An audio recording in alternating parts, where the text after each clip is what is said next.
हरे कृष्णा। दोस्तों, हमारे देश में फिर से ज्ञानवापी मुद्दे के ऊपर डिबेट छिड़ चुकी है। वाराणसी कोर्ट ने मां श्रृंगार गौरी की आरती, जिसको 1992 से हिंदुओं के लिए बंद कर दिया गया था, उसको मेंटेनेबल बताया और फिर से उसे स्टार्ट करने के ऑर्डर्स दिए। लेकिन इसके ऊपर भी कई लोगों का कहना है कि ये तो हमारे ऊपर एक ज़ख्म की तरह है, और कुछ लोग कह रहे हैं कि बाबरी मस्जिद वाला जो सीन है वो वापस दोहराया जा रहा है। इस टॉपिक के ऊपर कई सारे वीडियो सोशल मीडिया पर अवेलेबल हैं, आप जाके देख सकते हैं। लेकिन आज की हमारी वीडियो के अंदर हमारा मेन टॉपिक रहेगा कि what is the importance of temples in our Sanatan Dharma. तो ये वीडियो 4 चैप्टर्स में डिवाइडेड है, जो आप यहाँ पे देख सकते हैं।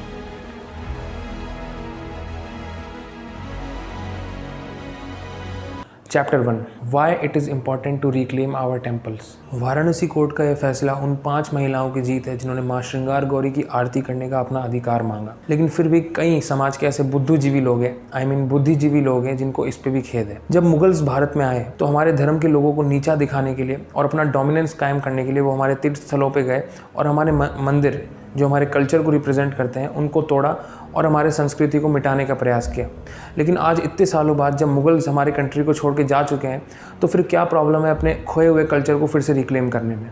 ज़रा सोच के देखिए दोस्तों, ऐसा पहली बार नहीं हुआ है जब कोई कंट्री अपने कल्चर को रिक्लेम कर रही है। जब स्पेन में भी मुस्लिम इन्वेजन हुआ था तो वहाँ पे उन लोगों ने उनके धार्मिक स्थलों को तोड़ के वहाँ पे मस्जिदें बनवा दी। लेकिन जब 15वीं सेंचुरी में फिर से स्पेन फ्री हुआ तो उन्होंने वापस से अपने प्लेस ऑफ वर्शिप जो है उनको रिक्लेम कर लिया। सेम एग्जाम्पल देखा जाता है जब रशिया ने 1789 के अंदर पोलैंड को कैप्चर किया तो उन्होंने वहाँ पे ऑर्थोडॉक्स चर्च के रूल्स को लागू कर दिया और उनको वहाँ पे अपना धर्म फॉलो करने का जो फ्रीडम था उसको ख़त्म कर दिया। लेकिन जब 1918 में फिर से पोलैंड फ्री हुआ, आज़ाद हुआ, तो वहाँ पे उन्होंने वापस से सबको अपना अपना धर्म फॉलो करने का फ्रीडम दिया। लेकिन जब भारत की बात आती है, भारत के लोग कहते हैं कि हमें हमारा कल्चर वापस रिक्लेम करना है, तो लोग कहते हैं कि हिंदू समाज तो लोगों को दबा रहा है और माइनॉरिटीज़ के ऊपर अत्याचार कर रहा है। ये बात कहाँ तक सही है, आप हमें कमेंट्स में ज़रूर बताइए। और कोई धर्म का सिग्निफिकेंट प्लेस भारत में नहीं है, लेकिन हमारे प्रभु श्री राम ने रामायण यहीं की थी, महाभारत हमारे यहीं हुई है और भगवद गीता का ज्ञान भी इस भारत भूमि से उत्पन्न हुआ है।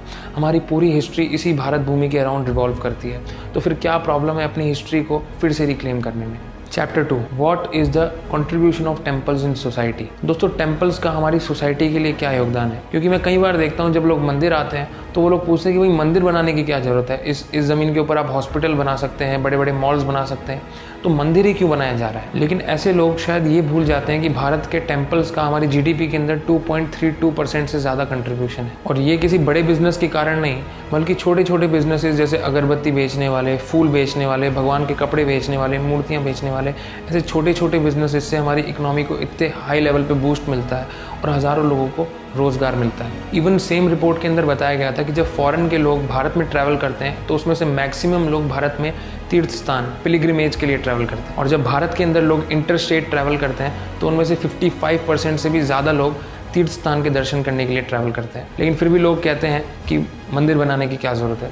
दोस्तों सोचिए, अगर मंदिर बनाए जाएंगे तो और कितना टूरिज्म हम लोग अट्रैक्ट कर सकते हैं और कितना ज़्यादा और कंट्रीब्यूशन GDP के अंदर हो सकता है। हॉस्पिटल तो हम और भी कई लैंड्स के ऊपर बना सकते हैं, भारत के अंदर कई सारी खाली जगह हैं, लेकिन भगवान की ज़मीन पे हॉस्पिटल बनवाना ये कोई सेंस वाली बात नहीं है। दोस्तों, और एक क्वेश्चन आता है लोगों की तरफ से कि क्या मंदिर बनाने से किसी गरीब के थाली में रोटी आएगी? तो दोस्तों, इसका उत्तर देने के लिए मैं आपको कुछ स्टैट्स बताना चाहता हूँ। पंजाब का गोल्डन टेम्पल हर दिन 50,000 से 1 लाख लोगों को फ्री में प्रसाद खिलाता है लंगर के माध्यम से। इस्कॉन के टेम्पल्स, जिन्होंने कोरोना के समय पे पूरे भारत के अंदर 10 करोड़ से भी ज़्यादा लोगों को घर घर जाके प्रसाद पहुंचाया। माता मनसा देवी टेम्पल, जिनने स्टेट कोरोना रिलीफ फंड के अंदर 10 करोड़ से ज़्यादा रुपए डोनेट किए। तिरुपति टेम्पल, जिनके अंदर हर दिन 1.5 लाख से 2 लाख लोगों को फ्री में प्रसादम खिलाया जाता है। और भी ऐसे कई सारे टेम्पल्स हैं जिनका हमारी सोसाइटी के अंदर काफ़ी सारा योगदान है, लेकिन इस योगदान को लोग भूल जाते हैं। और भी ऐसे टेम्पल्स के बारे में अगर आप जानना चाहते हैं तो नीचे हमने ऑप इंडिया का एक आर्टिकल दिया है, आप उसको जाके पढ़ सकते हैं। Chapter 3, how our temples can help us in reducing crimes. दोस्तों, आज सोसाइटी में क्राइम्स होने का मेजर रीज़न है कि लोगों के अंदर लस्ट, एंगर और ग्रीड जैसे बैड क्वालिटीज़ उत्पन्न हो गए। लस्ट के कारण सोसाइटी के अंदर रेप और सेक्स रिलेटेड क्राइम्स बढ़ते हैं। एंगर के कारण वायलेंट क्राइम्स जैसे टेररिज्म, ऐसे क्राइम्स को जन्म मिलता है। और ग्रीड के कारण भ्रष्टाचार बढ़ता जा रहा है। ना तो हमारा एजुकेशन सिस्टम हमें सिखाता है कि इन सब चीज़ों से कैसे बचना है, और ऊपर से बॉलीवुड और मीडिया तो लगा ही हुआ है कि इन सब चीज़ों को किस तरीके से बढ़ावा दिया जाए। तो ऐसे समय में टेम्पल्स ही एकमात्र स्थान है जो लोगों को एक प्योर लाइफस्टाइल जीना सिखाते हैं, जैसे सुबह जल्दी उठना, नहाकर मंदिर जाना, भगवान से प्रार्थना करना, लोगों के लिए सेल्फलेस सर्विस एटीट्यूड डेवलप करना, फॉरगिवनेस, टॉलरेंस, ऐसे कई सारी अच्छी क्वालिटीज़ डेवलप होती है जिससे सोसाइटी के अंदर जो क्राइम्स हैं उनको कम किया जा सकता है। और ये तभी होगा जब हम अपने टेम्पल्स से और स्पिरिचुअलिटी से कनेक्ट होंगे। Chapter 4, how our temples are helping us in reducing mental health issues and suicide rates. दोस्तों, लास्ट ईयर WHO की एक रिपोर्ट आई थी जिसके अंदर उन्होंने बताया कि आने वाले समय में सबसे बड़ा मेडिकल चैलेंज होगा लोगों के मेंटल हेल्थ इश्यूज़ और डिप्रेशन, और इसको दूर करने में स्पिरिचुअलिटी और मेडिटेशन हमारी हेल्प कर सकती है। क्या ऐसा मैं कह रहा हूँ? बिल्कुल नहीं। अभी आपकी स्क्रीन पे हेल्पलाइन की एक रिपोर्ट शो हो रही होगी जिसके अंदर बताया गया है कि 2018 से लेकर 2020 के बीच में कुछ स्टडीज़ की गई जिसके अंदर पाया गया कि मंत्रा मेडिटेशन हमारी हेल्प कर सकती है डिप्रेशन और एंजाइटी से दूर होने में, और कई तरीके की बुरी हैबिट्स जैसे कि ड्रग्स, इनको छोड़ने में भी। डिप्रेशन का एक और बड़ा रीज़न है कि लोग एक दूसरे से कनेक्टेड नहीं हैं, और ये कनेक्शन हमारे बीच में बिल्ड करता है हमारे टेम्पल्स। जब टेम्पल से रिलेटेड फेस्टिवल्स होते हैं तो हमारी पूरी फैमिली, हमारी पूरी सोसाइटी फिर से एक साथ आती है। हम सब फिर से मिलके सोसाइटी के लिए कुछ ऐसी सेवा कर पाते हैं, कुछ ऐसा कंट्रीब्यूशन कर पाते हैं जो कि हम अकेले कभी नहीं कर सकते।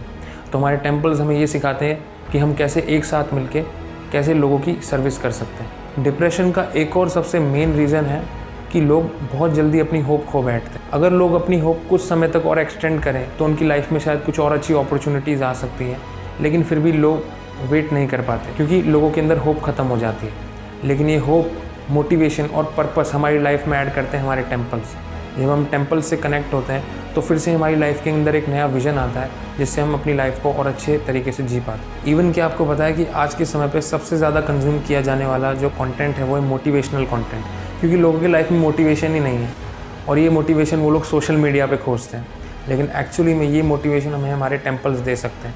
स्पिरिचुअलिटी का जो हमारा कल्चर है वो हमारी लाइफ में फिर से ये मोटिवेशन, होप को ला सकता है जिससे हम अपनी लाइफ को और बेटर तरीके से जी सकते हैं। दोस्तों, ज्ञानवापी केस को लेकर के हमारे देश के अंदर लास्ट कुछ महीनों के अंदर बहुत बवाल मचा है। कुछ लोगों का कहना है कि ये मंदिर बनना चाहिए, कुछ लोग कह रहे हैं कि ये मस्जिद है और क़यामत तक मस्जिद ही रहेगी। लेकिन इसके ऊपर सभी का कुछ अलग ओपिनियन है। लेकिन टेम्पल्स का मेन मोटिव क्या है, टेम्पल्स का क्या सिग्निफिकेंस है, वो लोग नहीं जानते, और वो क्या है वो बताने के लिए हमने आज ये वीडियो बनाया है। अगर आपको आज का वीडियो अच्छा लगा हो तो हमारे इस वीडियो को लाइक करिए, ज़्यादा से ज़्यादा लोगों को शेयर करिए, और द जिज्ञासु चैनल को सब्सक्राइब कर लीजिए। और अगर आपके कोई और सजेशंस हैं तो हमें आप कमेंट्स में ज़रूर भेज सकते हैं। हम मिलेंगे आपसे नेक्स्ट वीडियो में, तब तक के लिए हरे कृष्ण।